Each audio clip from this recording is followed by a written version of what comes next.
प्रधानमंत्री नरेंद्र मोदी ने आज सुरक्षा परिषद की स्थायी सदस्यता के मिशन की तरफ एक बड़ा कदम उठाया है। नरेंद्र मोदी ने G4 के देशों के साथ राउंड टेबल बैठक की और भारत का दावा पुख्ता किया। मोदी की कोशिशों से पाकिस्तान की बेचैनी बढ़ सी गई है। पाकिस्तान ने भारत के खिलाफ नई साजिश की है। सात समंदर पार नरेंद्र मोदी का जादू चल रहा है। मोदी अपने कूटनीतिक कौशल से दुनिया जीतने में लगे हैं, तो पड़ोसी मुल्क पाकिस्तान के माथे पर बल पड़ता साफ साफ दिख रहा है। अंतर्राष्ट्रीय फलक पर भारत के बढ़ते वर्चस्व से बेचैन पाकिस्तान ने नया पैंतरा चला है हिंदुस्तान को बदनाम करने का। अमेरिका से आ रही खबरों के मुताबिक पाकिस्तान के राष्ट्रीय सुरक्षा सलाहकार सरताज अजीज ने न्यूयॉर्क में सऊदी अरब के विदेश मंत्री अदेल बिन अहमद अल जुबैर से मुलाकात की है। पाकिस्तान ने सऊदी अरब से भारत की शिकायत की है। LOC पर खराब होते हालात के लिए पाकिस्तान ने भारत को जिम्मेदार ठहराया है। जाहिर है पाकिस्तान प्रोपेगेंडा वॉर पर उतर आया है। भारत के कदम सुरक्षा परिषद में स्थायी सदस्यता की तरफ जितनी ही मजबूती से बढ़ रहे हैं, पाकिस्तान की तिलमिलाहट भी उतनी ही बढ़ रही है। लेकिन पाकिस्तान की साजिश से बेपरवाह मोदी की पहल परवान चढ़ रही है। अमेरिका के सैन फ्रांसिस्को में मोदी ने जापान, जर्मनी और ब्राजील की सदस्यता वाले G4 की बैठक में मेजबानी की और सुरक्षा परिषद की स्थायी सदस्यता का दावा और मजबूत कर लिया। The Security Council must include the world's largest democracies, major locomotives of the global economy, and voice from all the major countries. It will carry greater credibility and legitimacy. Modi अपने मिशन में जुटे हैं और उनकी हर कोशिश पाकिस्तान की कलई खोल रही है। आज तक ने आपको बताया था कि कैसे संयुक्त राष्ट्र महासभा की बैठक से पहले पाकिस्तान ने सफेद झूठ से भरी 2 शिकायती चिट्ठी UN को भेजी थी। एक में LOC पर दीवार बनाने का आरोप जड़ा था, जबकि दूसरे में बातचीत से परहेज की तोहमत। भारत इसका करारा जवाब दे चुका है। The letter dated the 4th of September stated that there was no bilateral dialogue. Well, after that, the BSF and the Park Rangers have already met. So I think that letter itself has contradicted itself. That there is no dialogue, there has been a dialogue. Pakistan जानता है कि संयुक्त अरब अमीरात जैसे Islamic देश से भारत के रिश्ते मजबूत हो रहे हैं। मोदी का हालिया दौरा इसकी मिसाल है, जहां भारत के PM का जबरदस्त इस्तकबाल हुआ। पाकिस्तान के पेट में इससे बल पड़ने लगे। सऊदी पर यह दबाव बनाने से आखिर पाकिस्तान किस हद तक कामयाब हो पाएगा भारत के खिलाफ भ्रम फैलाने में, ये तो नहीं पता, लेकिन इतना जरूर तय है कि इससे न्यूयॉर्क में अब किसी भी तरीके की औपचारिक या अनौपचारिक मुलाकात नरेंद्र मोदी और नवाज शरीफ के बीच में होने के आसार अब बेहद नाउम्मीद से हैं। न्यूयॉर्क में स्मिता शर्मा के साथ राहुल कंवल, आज तक। विदेश मंत्रालय इस बैठक को कामयाब बता रहा है, लेकिन सवाल घर के अंदर से उठ रहे हैं। वाजपेयी सरकार में विदेश मंत्री रहे बीजेपी नेता यशवंत सिन्हा का कहना है कि नरेंद्र मोदी की डिप्लोमेसी गलत दिशा में है और इससे स्थायी सदस्यता की मंजिल तक पहुंचना मुमकिन नहीं हो पाएगा। He could have taken a different view quite clearly. I mean, it is one thing to align with developing countries.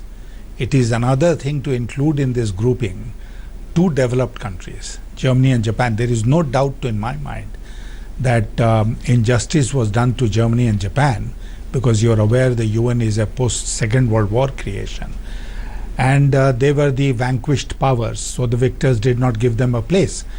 But unity amongst the developing countries, to me, is far more important than aligning with developed countries on this issue. The more we show the unity of the G4, the greater will be the opposition to new inductions as permanent members, and the chances will recede further. Yashwant Sinha संदेह व्यक्त कर रहे हैं, तो G4 की बैठक में हिस्सा लेने के बाद प्रधानमंत्री नरेंद्र मोदी सेंट जॉन्स रवाना हो चुके हैं। मोदी के यहां पर कई सारे कार्यक्रम हैं। रविवार यानी कि कल वो गूगल के दफ्तर भी जाएंगे। तो आइए हम आपको सिलिकॉन वैली के गूगल दफ्तर में लिए चलते हैं और आपको दिखाते हैं कि क्यों गूगल दुनिया की दूसरी सबसे कामयाब कंपनी बनी है।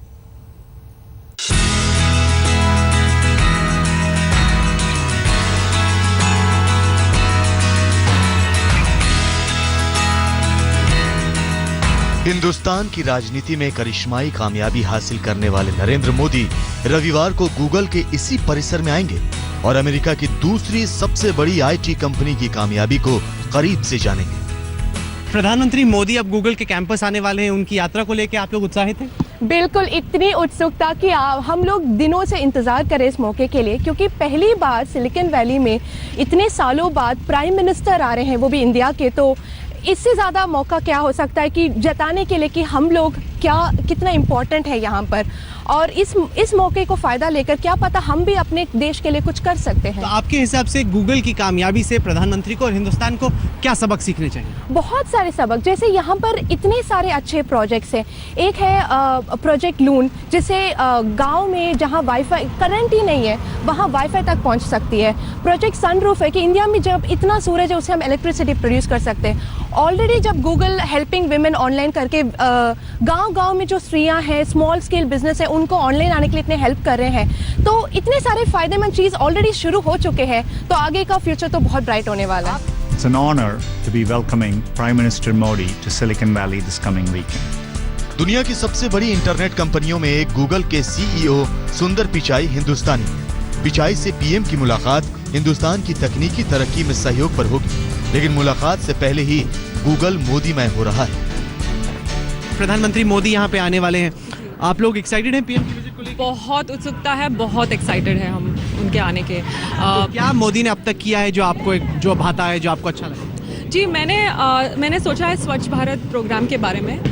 वो एक इनिशिएटिव है जो पहले लेना चाहिए था और अब ले लिया है उन्होंने, विच इज़ मुझे लगता है बहुत अच्छी चीज़ है। और आप उन बहुत कम लोगों में से हैं जो कि उस इवेंट पे होंगे जहाँ पे पीएम रहने वाले हैं। जी, सब लोग मैं देख रहा हूँ कोशिश कर रहे हैं, कोई चाय सर्व करना चाहता है, कोई कुछ करना चाहता है, किसी तरीके से उस इवेंट में एंट्री हो। हाँ, लोगों को पोता भी करना है, वो कुछ भी करने के लिए तैयार है, लेकिन अनफॉर्चुनेटली क्लोज डोर इवेंट है, ज़्यादा लोगों को जाने नहीं देंगे।